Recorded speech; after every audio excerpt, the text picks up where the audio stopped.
As 2025 season starts to wrap up, it is now time to start focusing on next year's flowers. And so that is what this video will be all about, is sharing with you my seed haul for 2026.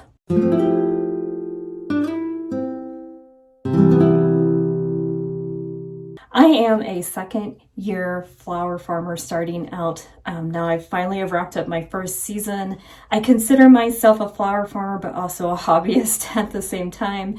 And so with my first season wrapping up, it's been nice to try to experiment and see how things have grown. While I am going to continue with more of that experimentation for this next season, I think I'm going towards the right direction. And so let's get into it. Let's share some of the seeds that I purchased. None of these are in particular order, to be honest. It's just how I pulled my sell sheet after everything was purchased. I've done a couple of my seed orders either through Johnny's, which is a very reputable company to grow cut flowers from, and I've also been purchasing some other varieties through Botanical Interest, which I've also utilized in the past for different seed varieties. This year, the hardest thing I'm going to try to grow is Lizanthus, which is a really big challenge. And so it's a slow growing flower to start. It's very finicky on how you start it out.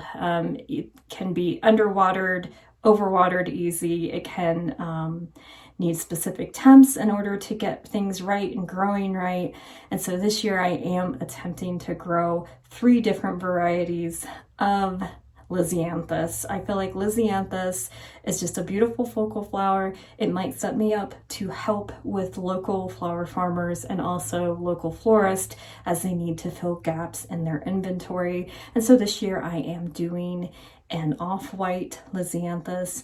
I am doing a lavender Lizanthus, and then I am also doing a darker purple Lizanthus just to give it a shot.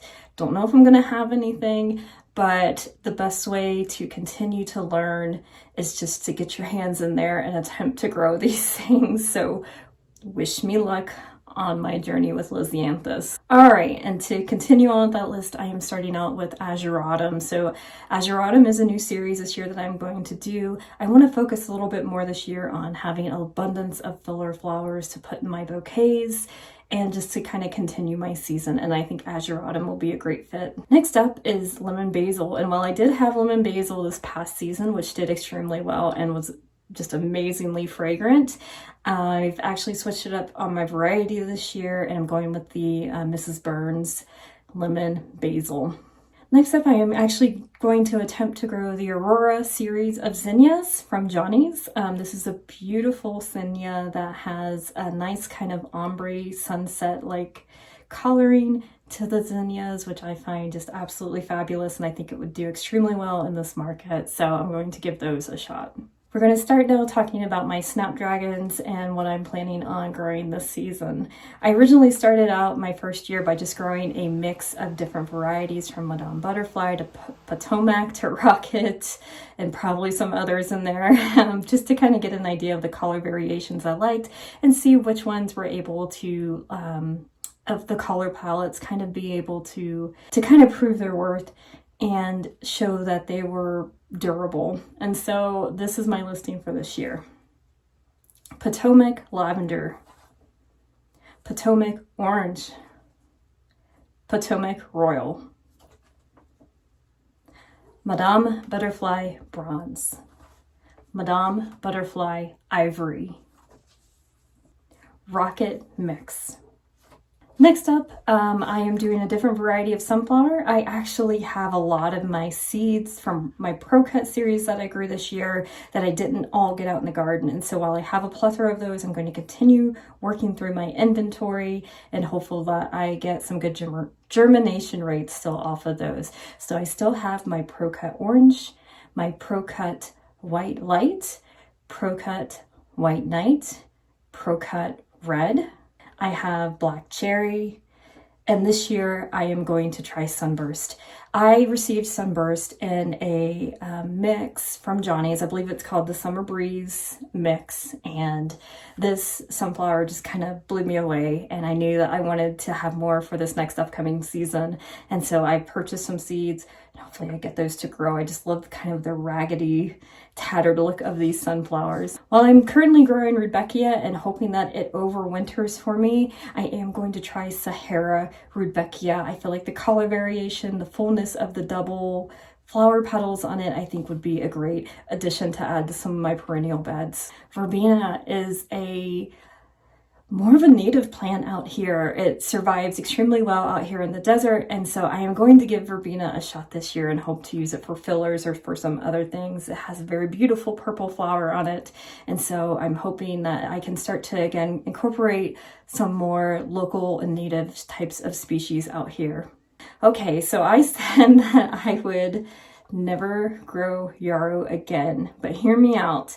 So this past season, if you've watched me, you know that I have grown yarrow no more than 5 times. I got them very to an excellent transplant type of state, and then when I transplanted them out into my garden, they all would just crash and burn, and I couldn't figure out why for the longest time until I figured out that my front soil apparently had a lot of pesticide in it.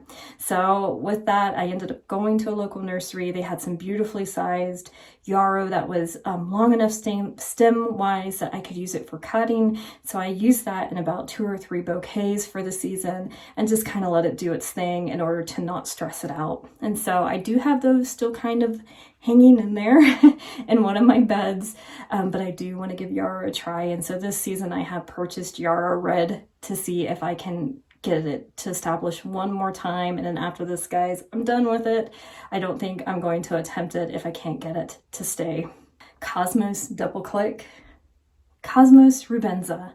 So I am taking my seeds from my Cosmos rubenza. That was the primary cosmos that I grew this year out in my garden, and it was very prolific. Unfortunately, it was a very late bloomer. So by the time I had them coming in, my season was already starting to wrap up.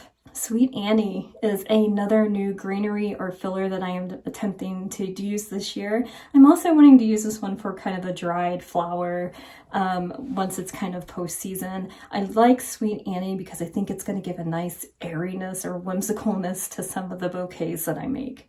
Gomphrena Carmine. Gomphrena Strawberry Fields. Gomphrena Globosa. Benary Giant, Salmon, Rose Zinnia. Zowie, Zinnia. Firmament, Benary Giant, White Zinnia. Hyssop, Zanzibar, Safflower.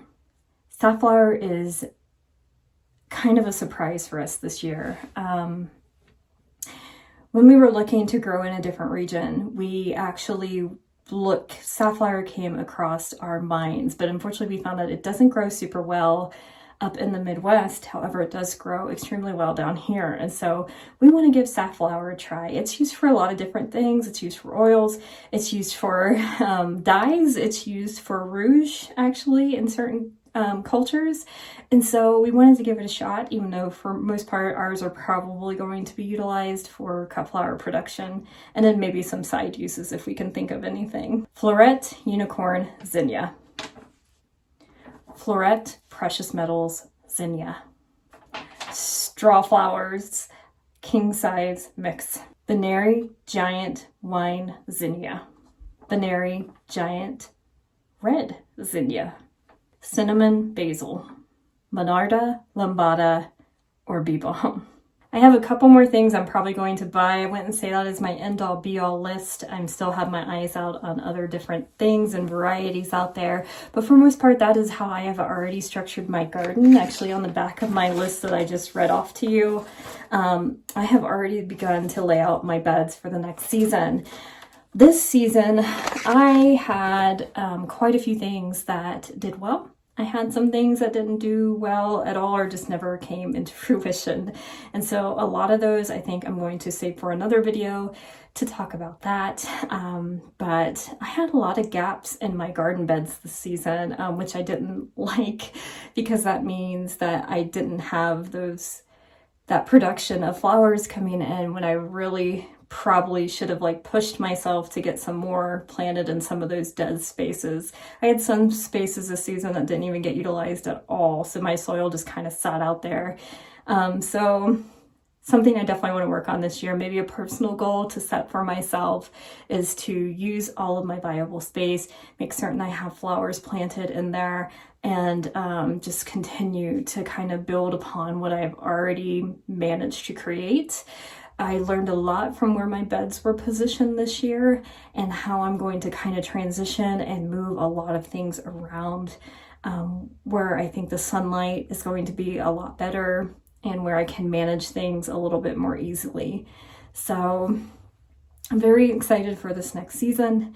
It didn't quite work out how I thought it was going to, as far as where I was going to be, but here we are, and we're going to do it, and we're going to make the best of it. And so here in less probably than a month, I'm going to be turning around, moving my my pumpkins, as you can see, and my dried flowers out of the way in order to start to make space to accommodate the starting of seeds. Yeah, we're already there, so it starts again.